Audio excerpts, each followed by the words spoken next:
KT Libre TV, bonjour. Nous sommes en présence de Céline. Et Céline est de Rennes. Elle est venue pour l'exposition de l'encyclopédie des migrants. Bonjour Céline. Bonjour. Présentez-nous un peu votre projet sur l'encyclopédie des migrants. Alors en quelques mots, c'est un projet artistique qui est à l'initiative de Paloma Fernandez Sobrino, une artiste rennaise.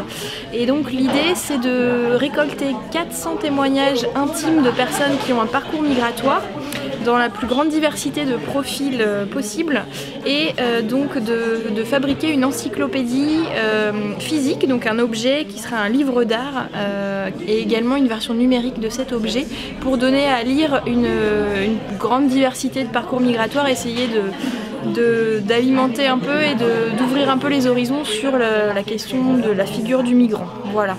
Et depuis combien de temps dure ce projet ? Ce projet a démarré à Rennes en 2014, donc on est dans la 3e année du projet. Il va se concrétiser par la sortie de cette encyclopédie en 2017, l'année prochaine. Et donc là, on est effectivement à Brest, puisque Brest est une des villes dans lesquelles nous collectons une partie des témoignages qui vont alimenter cette encyclopédie.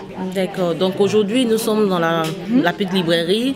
On est là pour une exposition de l'encyclopédie d'abord. Et quelles sont vos impressions aujourd'hui? Qu'est-ce que vous pouvez dire aux téléspectateurs de KT Libre TV? Écoutez, nous on est très contents d'être aujourd'hui à Brest par ce très beau soleil en plus.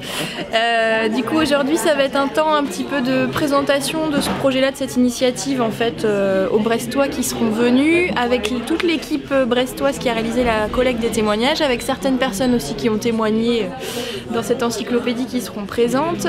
Et l'idée c'est vraiment de partager l'initiative et d'annoncer un petit peu la sortie de cet ouvrage-là et comment il va vivre à Brest.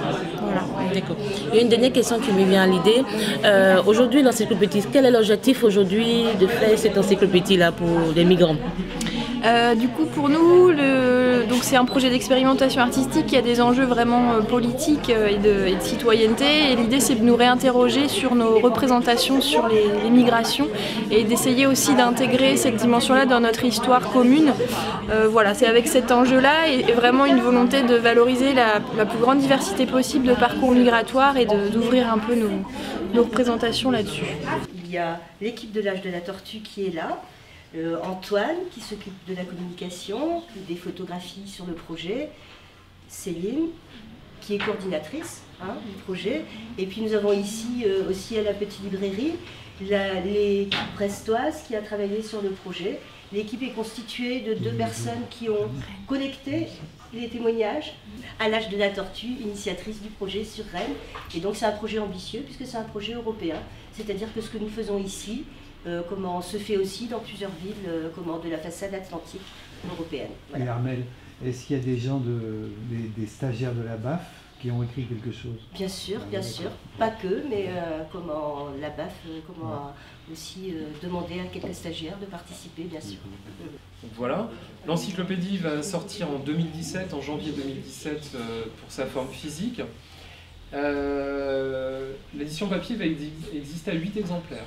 On est sur un nombre d'exemplaires très limité, parce que le coût de production est assez élevé, mais aussi parce qu'on veut donner une vraie valeur à ce livre, donc on limite le tirage. Pourquoi 8 exemplaires? Parce qu'il y a 8 villes, et on a demandé à chacune des villes de se porter acquéreur d'un exemplaire de l'encyclopédie. C'est là un geste politique pour demander aux municipalités de reconnaître ces histoires de vie, à la fois à l'échelle des villes, mais aussi à l'échelle de nos pays et plus largement de l'Europe, puisqu'on estime que ces histoires individuelles participent aussi des histoires collectives de nos territoires. Et le postulat qu'on a à l'âge de la tortue, c'est de dire qu'à partir du moment où on estime que l'espace européen est un espace sans frontières, un espace ouvert, les migrations font aussi partie de la construction de l'espace européen.